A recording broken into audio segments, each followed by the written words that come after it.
wakoze subscribe kuri Nyayo TV show nawe utarakora subscribe kingi kinigi cyo kuba wakora subscribe kugira ngo tujye tubasha kubana gatanu kuri gatanu. Uyu munsi rero ndagira ngo ndongere tugaruke neza tubive imuzingo tuvuke uko byatangiye ndetse naho bigize n'icyatumye turibana cyane kuvuga ku cyatumye indirimbo Sikosa ya The Ben ya Kevin Kade na The Ben na Element nka producer cyangwa se nk'umuririmbyi nk'umartiste niko navuga kubera ko Element muzi muri Country Code aza kuvanwa muri Country Code aza kurokuritwa na Coach Gayeri ariko arokuritwa nk'umu producer ntabwo yarokuriswe nk'umu hands.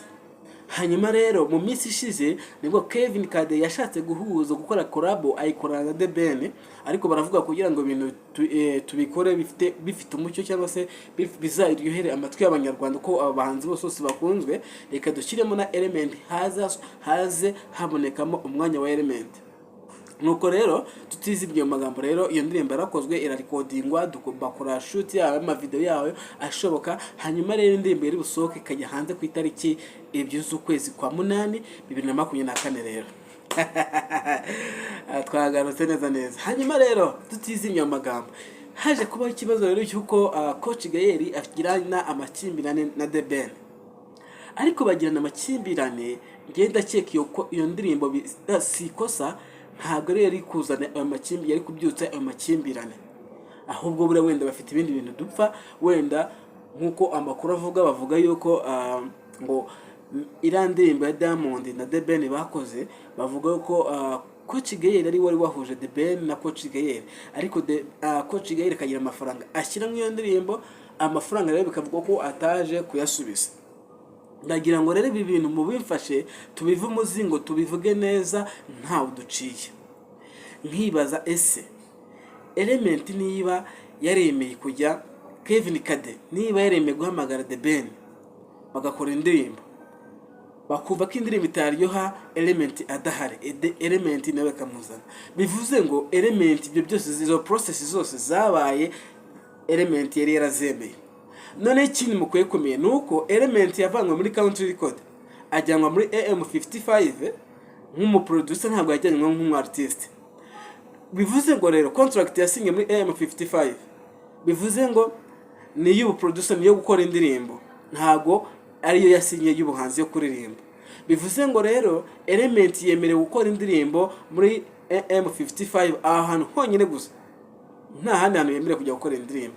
Bitavuze ngo bidakuye yuko umuhanzi aramutse hari umuhanzi umwaprojinze akamubwira ngo nkeneye kuya muri video yanjye Element yemerewe kumvikana n'uwo muhanzi hanyuma Element agahabwa ibisabwa kugira ngo abashe kuboneka muri iyo ndirimbo cyangwa se abashe kuririmba. Noneho rero no kuvuga ngo indirimbo Sikosa ya Kevin Kade na The Ben na Element mu byukuri yari bujye hanze ku itariki 2 z'ukwezi kwa 8 2024. Iyo ndirimbo ntabwo yagiye hanze, iyo ndirimbo yateje impagarara. Bantu banje rero ndagira ngo tuganire tuvuge ibyateje iyo ndirimbo kudasohoka ngije hanze. Mu rugamba rukomeye cyane ndagira ngo mwese namwe mu judging mumenye ngo ikintu cyatumye iyo ndirimbo idasohoka ngije hanze. Ubwo ndagira ngo mwebwe muri ahangaha mufashe dukemure ikibazo kuko ni mwebwe dukorera ni mwebwe mutumye tuba turi ahangaha. Ubwo rero ngo niba harabayeho kumvikana kwa barabahanzi bombi ko ari batatu bakemeza kuboneka bose mwirandirimbo hanyuma umukire Coach Gayeri akaba ari kuvuga ngo ngiye mfitanye ikibazo na The Ben sinshaka ko amajwi yo mukozi wanjye wo muri AM55 agaragara mu iyo ndirimbo akavuga agategeka yuko ayo majwi ya Element avanwa mu iyo ndirimbo hagasigaramo amajwi y'abantu babiri. Ngi sanitizer nayizanye ahangaha ndagira ngo igisebe tugitsirire hano hanyuma ibintu byose dutahe tubikemuye. Nuko rero turamanutse imihanda yacu iranyere hano nuko bimeze. Ubwo rero The Ben kugeza amaginga nta kintu aratangaza ariko mwabonye ko Element we yamaze kubicisha ku rukuta rwe rwa Instagram avuga yuko we nta kibazo afite kandi ko indirimbo igomba kujya hanze mu minsi iri imbere.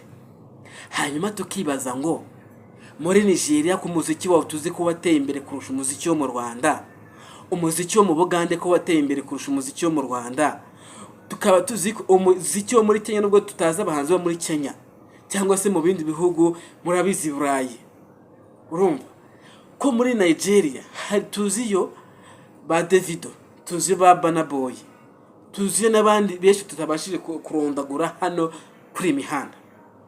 Ese abo bahanzi bo kuki batabyana nk'uko abahanzi bo mu Rwanda baryana?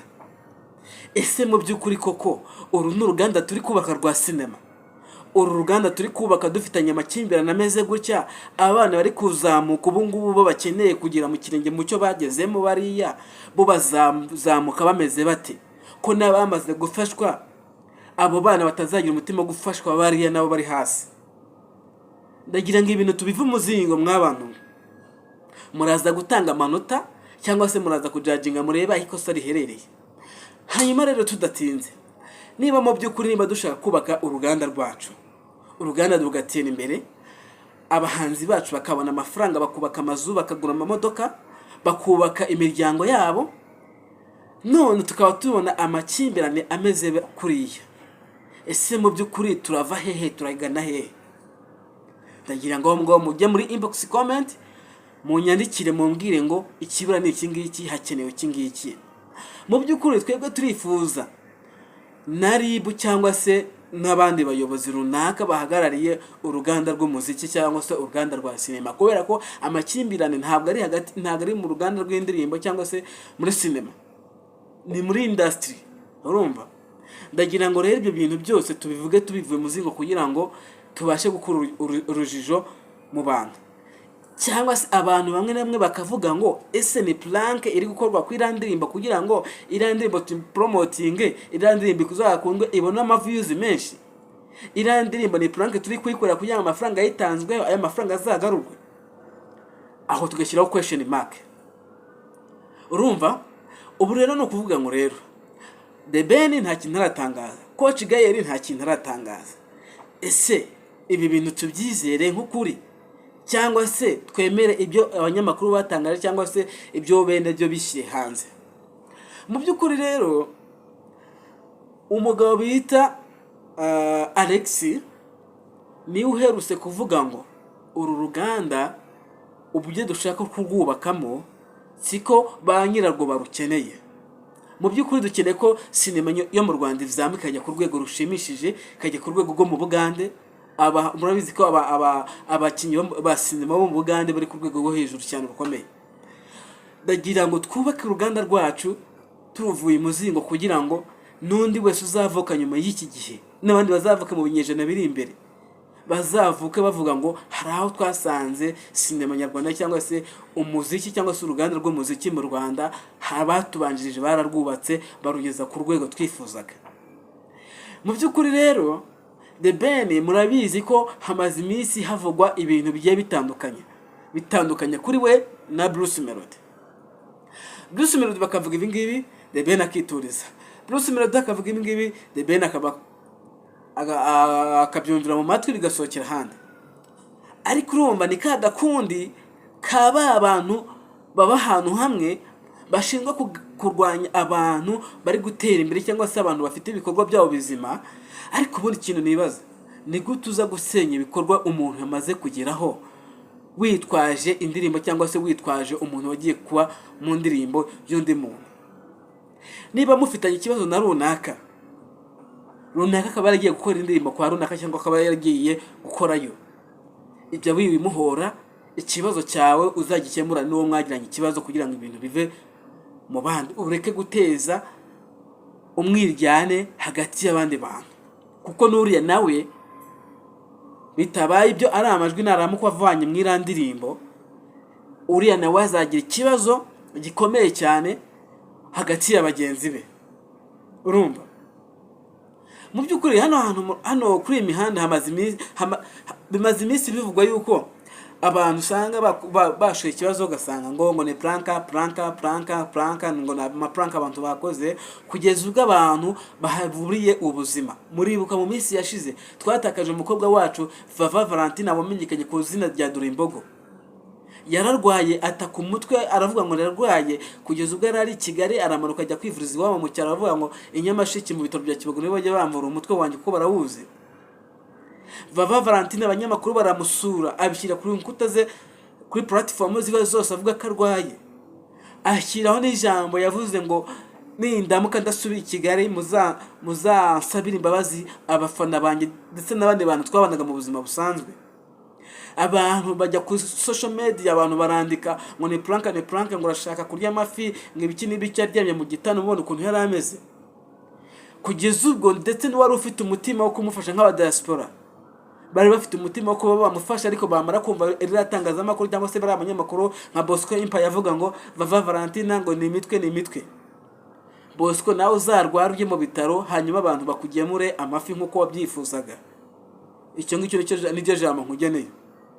Hanyuma rero Vava Valentine yaje kwitaba Imana. Mu by'ukuri aza kwitaba Imana nta muntu n'umwe umufashije, ariko nanone bitavuze ngo ntabwo nabura gushimira abanyamakuru bagiye bagira umutima w'ubumuntu, bakagira ubumuntu muri bo, bagatekereza gukora fundraising.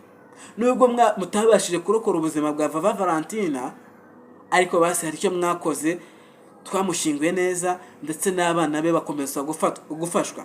Muribuka umunyamakuru ukora kwa Dynamic TV, muribuka ko ejo bundi yajyanye envelope y'ibihumbi 500 abwira nyina Valentine ati dore imbogo yakundaga inka, iki kima ibihumbi 500 muzabiguremo ikimasa, hanyuma uwo mwana azakure asaga inka izamukamirwe.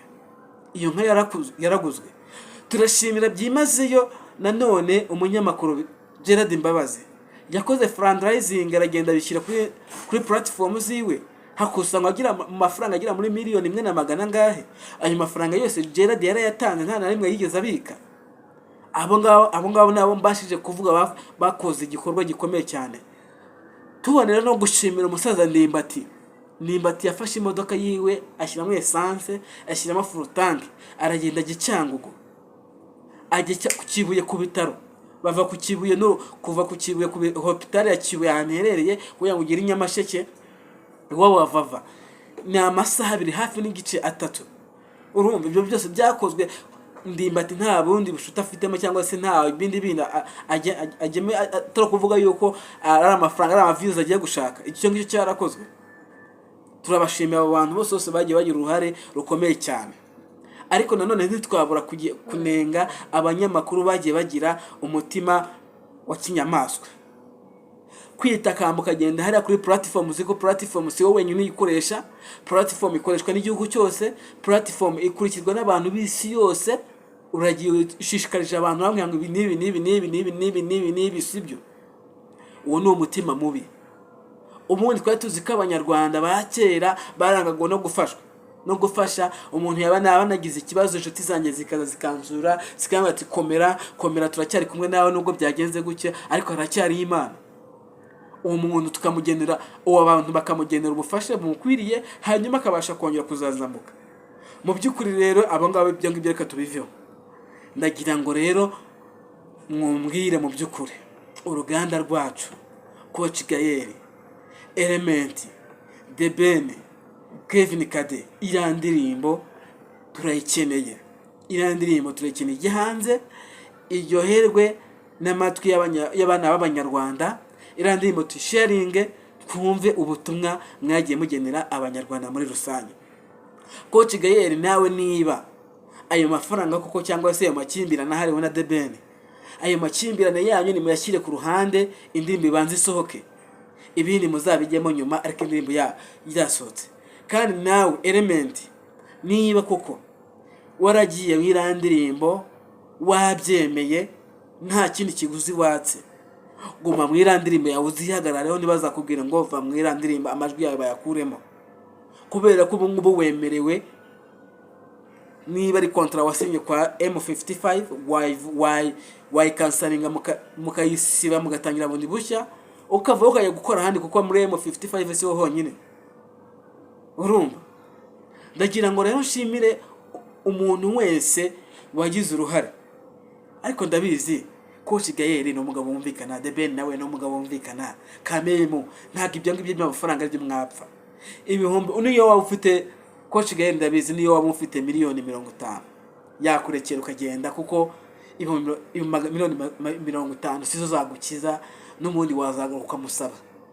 Coach Gael rero cinkoni zama mubyeyi, niyo kuko ayo mafaranga hari cyangwa se izo zongano zihari bikansaringa cyangwa se muri ukuntu mubigenza, ariko irandi musiko sisoke rwose. Ndashimira umunyarwanda rero wakoze subscribe kuri channel yanjye Nyayo TV Show. Abo bose ndabashimiye, yaba abanyarwanda, abari muri diaspora, abari muri Europe, abari muri Congo, i Burundi, Uganda, Kenya, Tanzania, ndabakunda cyane. This is Nyayo TV Show, ibiganiro nakagaruka. Bye.